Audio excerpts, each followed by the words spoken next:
Hey guys, what is going on? I wanted to come at you with a video of my top 10 favorite things to look out for in the summer when I'm out at the garage sales. Had some requests on this through Periscope and YouTube, so I wanted to give you guys a video of all the things that I look for when I'm out at garage sales during the summer. This is gonna be a little bit different than my last videos because I'm gonna scroll down and let you guys see some of the completed listings so you can get an idea of how many of these things are selling, so how popular they are on eBay, kind of a feel of what they look like, and then I'll just say a quick tidbit about what I'm looking for. So the first thing we'll start out with is snapbacks, snapback hats. As you can see here, there's 10,214 hats have sold with the word snapback in them in the last, I think the dates go back 60 to 90, someplace like that, probably around 60 days.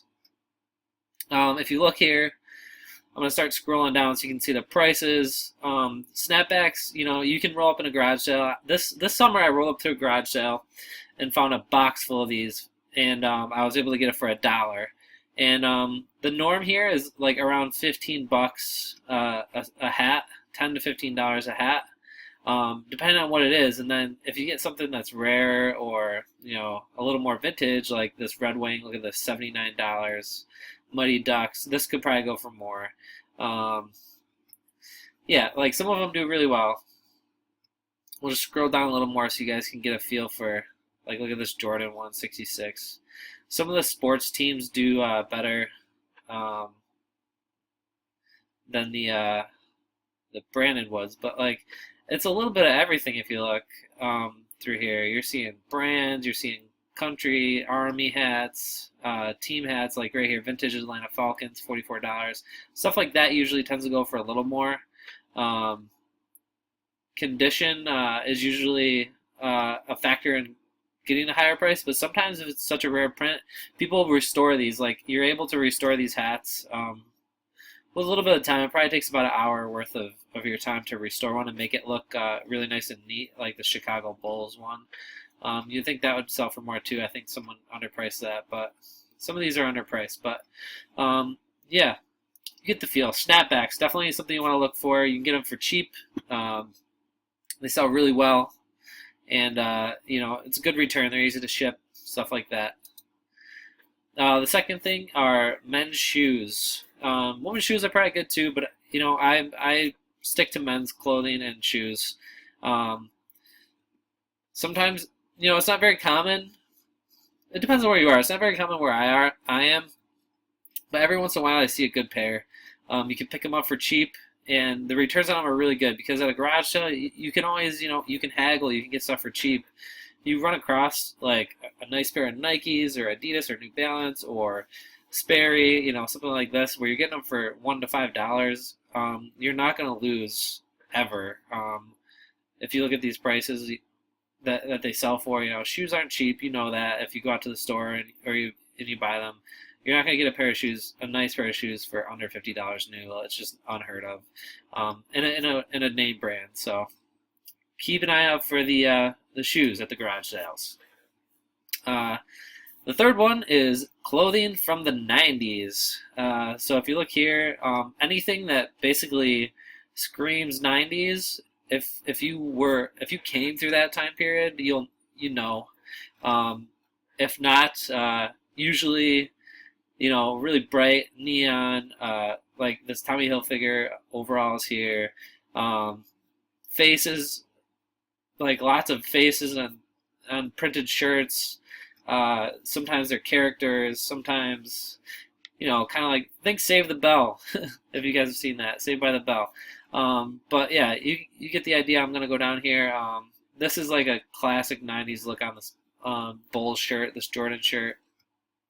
Anything with big branding with the popular brands. So, like, when it's huge Tommy Hilfiger, that's good. When you see the name printed out, or a flag, or Ralph Lauren, big, Nautica, like stuff like that, bright, crazy colors like this, like all that kind of stuff does good. See right here, just look a little more so you guys can continue to get the feel for this. These do well too. I doubt you're going to see one of those at a garage sale, but sometimes you'll see these crazy T-shirts, in there with like really wild prints or these track jackets. If you see something like this, that would be really good. So yeah, kind of gives you an idea of what to look for from that stuff. The fourth thing, video games of any kind. It's hard to price these on the fly at a garage sale, especially when you're rolling up into someone's house and talking to them. The best advice I can give you is know the popular ones like Mario Kart, Mario, stuff like that, and then because they're going to be worth money. Nintendo NES games can be good. I'm gonna keep scrolling down here, but my advice would be if you see a lot of games, like if someone has a stack of games, try to bundle those together, because a lot of times they're gonna ask probably $3, $2 to $3 a piece is usually what I see, and you have to know what you're looking for, because sometimes it'll be like a bunch of Xbox games like this, and they'll all be $5 games, so you don't want to pay $3 a piece. If it's a box of NES games or N64 or stuff like that, then you can take a bigger gamble, because some of those might be worth a little more without looking them up right away. But it's all kind of trial and error. Sometimes you can take a picture and then walk away, which is tough for me to do, because usually if you're seeing these video games, you're there early and you're one of the first ones to see them, generally. So my best advice is, either look some up quick that you think might look good, or that might be profitable, or do some research before you go out on each brand, which I'm going to have some videos coming up in the future on what to look out for in each system for games. But really the only way you can do it is by looking more. And even though I look at video games a lot and have sold quite a few this summer, I still don't know what every game is worth. Like, I never will. I don't think I ever will, because I'm not selling them on a daily basis. I do so much clothing. But like, I have an idea.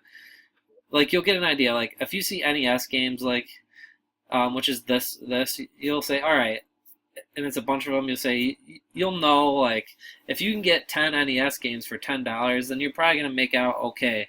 But if you can get them down even a little more, always try to haggle and lower that price and bundle, or maybe throw something else in and be like, well, I'll give you all this, and then try to get something else in with that $10 so you can offset the profit and stuff like that. But anyway, they're worth really good money, okay? They're good. Just definitely don't overlook any video games. The fifth thing, men's jeans. Really good. I have some pulled up here, just what have sold. 157,000 pairs of jeans have sold. So they're hot. They sell quickly. They sell for a good price, usually $15 to $20 to $25 depending on the pair. This is for common jeans. And then there's jeans that go for over $20 a lot too. But common jeans that you'll find, like boys Levi jeans at a garage sale for $2 to $3. I would say they're worth picking up all day. They're going to sell for $15 to $20 consistently. Even Wrangler, look at right here. I'd be careful of some of the other off brands, but I would say like Levi. If you can find Levi's or American Eagle, or some common ones, or Wrangler does okay, about in the $15 range.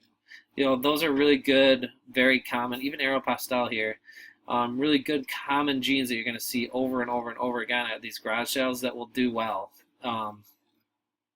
Will do well on eBay. The sixth thing I like to look for is vintage 35mm cameras. So these are like the old. Now we have the nice digital SLRs. These used to be the expensive SLR cameras back in the day. So this is what these were the business. Really good. You'll see them, and people will let go of these things for cheap for whatever reason. And then people still buy them, like you can see here, 50. 40, 50, 120, 32. Don't look these things over. I have one of these downstairs that I need to list right now. These I bought a box of these for $5 this summer. They weren't all 35 millimeters, but just a box of cameras. So people are willing to let them go for very cheap, and there's a lot of profit there to be made. So do not overlook these cameras. They're worth a lot of money. What are we on? The seventh thing, I think, is camping gear. Hiking and camping gear does really well. Tents, backpacks, stoves, chairs. I'm going to flip through it right now. You can see lanterns, vintage coolers, camping pads, mess kits, everything. There's a mess kit right there. I don't know what this is. Magnesium flint. That's not there. I should have put a filter on, but you get the point here. Older camping gear, newer camping gear, sleeping bags, book bags, all worth really good money. You'll see this stuff every once in a while at a garage sale. Someone who's hiking or and offloading some old gear because the kids are gone. It could be Boy Scout gear that they're getting rid of when the kids are gone, stuff like that. If you find the right kind of stuff, it can be worth some really good money. So do not overlook old camping gear. It's expensive to buy new, and it has a really good resale value. Okay, so the next thing, Nintendo, or not Nintendo console, yeah, Nintendo consoles. All consoles do well if you can get them for cheap, but Nintendo consoles do really well. You have to price them correctly and make sure you're priced very competitively. But what you can do with these is you can get these consoles in bundles, and you can with the cords and the games, and then you can part all these things out, sell the accessories separately, get a couple bucks for each one of those, probably like $5 for each cord and each controller, stuff like that. And then you can sell the console. People like to buy the consoles alone here, you'll see. I don't know why, but it's very popular. People like to buy just the console.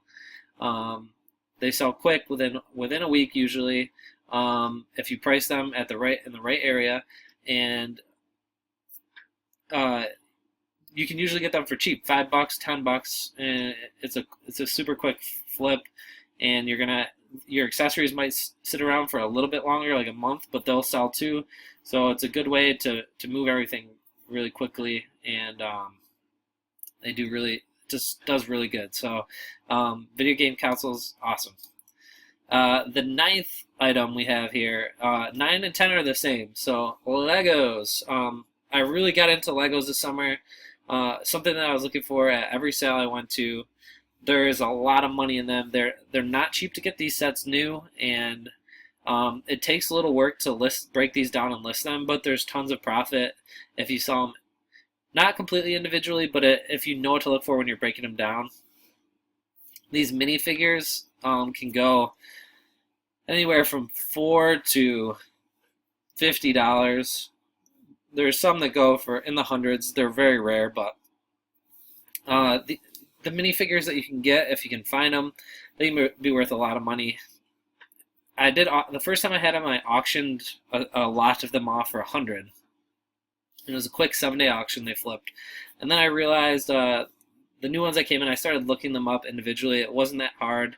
There's a catalog database online where you can kind of type in superhero with yellow hair, and it'll pop up all the Lego sets that are like that for that minifigure, and then you can get an exact price. It's pretty simple. I mean, it takes a little bit of work, but it's worth it. So say you have 10 minifigures, that you could auction them off for, say, $20. But if you were to sell them individually, you can get $50. So you might put an extra 30 minutes of work in, but you're going to get an extra $30 for that work. And if you scale that up, it makes plenty of sense. It's like an extra $200 an hour or something like that. But and then what you do with the rest of the stuff is you brick it out into brick lots like this, and it usually sells for $8 to $12 a pound, depending on what you have. I think would be a fair assumption on pricing. And that's all I got for you guys today. Until next time, happy hunting.